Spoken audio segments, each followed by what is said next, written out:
dosen dan teman-teman semuanya. Perkenalkan, kami dari kelompok 3. Di sini kami akan membahas hasil diskusi kami mengenai ringkasan dan ikhtisar. Tapi sebelum itu, izinkan saya memperkenalkan diri dan anggota kelompok.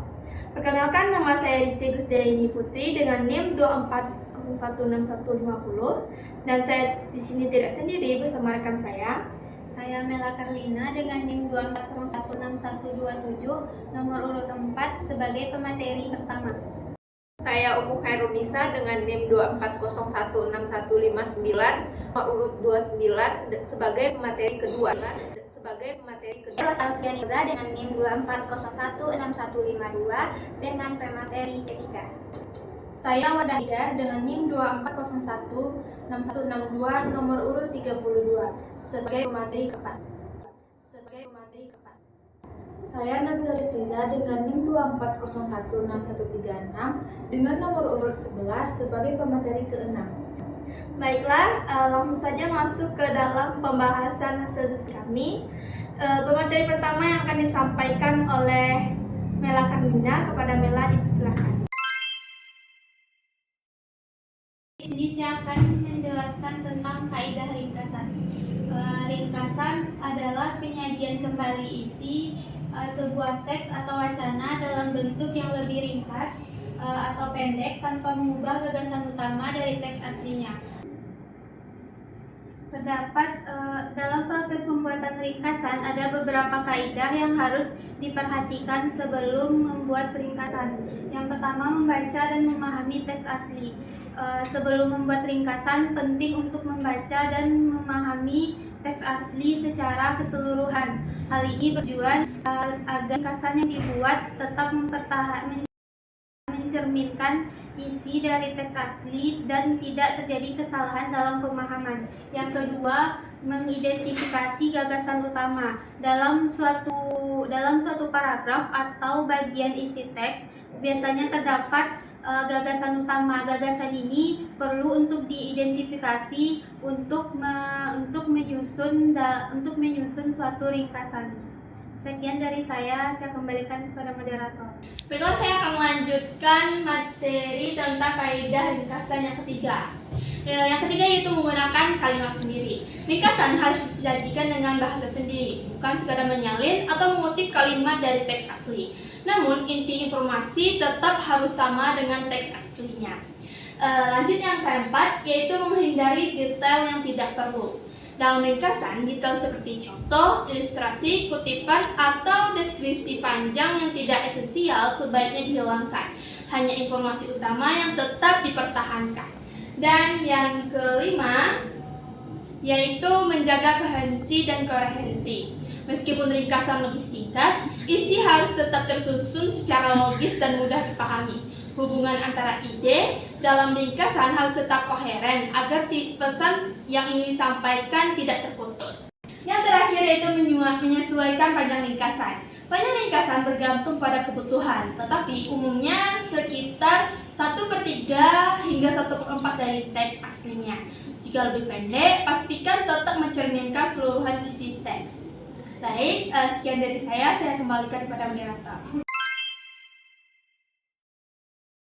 Saya akan menjelaskan tentang ikhtisar. Ikhtisar adalah cara menyajikan isi teks secara singkat tanpa menghilangkan inti pembahasannya. Berbeda dengan ringkasan, ringkasan yang harus mengikuti urutan teks aslinya. Sedangkan ikhtisar lebih fleksibel dalam cara penyajiannya. Ada beberapa langkah yang harus kita ikuti untuk membuat ikhtisar. Yang pertama adalah membaca dan memahami isi teks. Sebelum membuat ikhtisar, kita harus membaca teks dengan cermat. Tujuannya adalah untuk memahami isi dan pesan utama yang disampaikan dalam teks tersebut. Kedua adalah menentukan inti bacaan. Setelah memahami isi teks, kita harus menemukan gagasan utama dari setiap bagian. Gagasan ini yang akan menjadi dasar dalam menyusun ikhtisar secara singkat, jelas, dan tetap mempertahankan makna aslinya. Terima kasih, saya kembalikan kepada moderator. Baiklah, saya akan melanjutkan materi tentang kaidah ikhtisar. Yang ketiga yaitu menulis dengan gaya sendiri. Salah satu perbedaan utama antara ikhtisar dan ringkasan yaitu kebebasan dalam penyajian. Dalam ikhtisar, penulis tidak harus mengikuti urutan isi teks asli. Penulis dapat menyusun ulang informasi dengan cara yang efisien dan mudah dipahami. Yang keempat yaitu dapat dilengkapi dengan tafsiran atau pendapat. Ikhtisar memungkinkan penulis untuk menambahkan interpretasi atau pemahaman pribadinya terhadap isi teks, asalkan tidak menyimpang dari makna utama teks. Dan yang terakhir yaitu menyesuaikan dengan kebutuhan panjang ikhtisar biasa lebih variatif dibandingkan dengan ringkasan, tergantung pada kebutuhan. Baiklah, di sini saya akan melanjutkan materi. Materi selanjutnya adalah perbedaan ringkasan dan ikhtisar. Perbedaan ringkasan dan ikhtisar dapat dilihat dari segi struktur dan urutan penyampaian. Ringkasan harus mengikuti urutan gagasan dalam teks asli, sedangkan ikhtisar lebih fleksibel. Dalam ringkasan, isi teks asli dipadatkan dengan tetap mempertahankan urutan pembahasannya. Sementara itu, dalam ikhtisar, penulis dapat mengubah ulang informasi sesuai dengan cara yang efektif dan mudah dipahami. Yang kedua adalah kebebasan dalam menyusun kalimat. Ringkasan harus tetap objektif dalam penyusunannya dan hanya berisi gagasan utama tanpa menambah opini dan interpretasi dari penulis. Sedangkan ikhtisar memberikan ruang bagi penulis untuk menambahkan gagasan atau ide pribadinya asalkan tidak menyimpang dari teks asli. Ketiga adalah detail yang disertakan.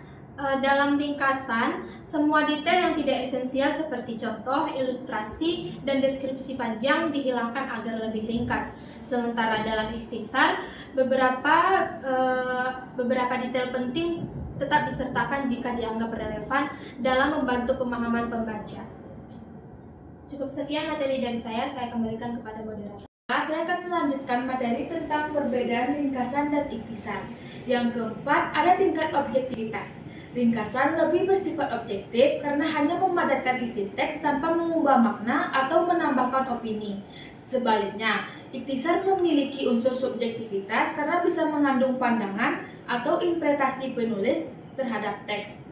5. Panjang tulisan. Ringkasan biasanya memiliki panjang sekitar 1/3 atau 1/4 dari teks asli.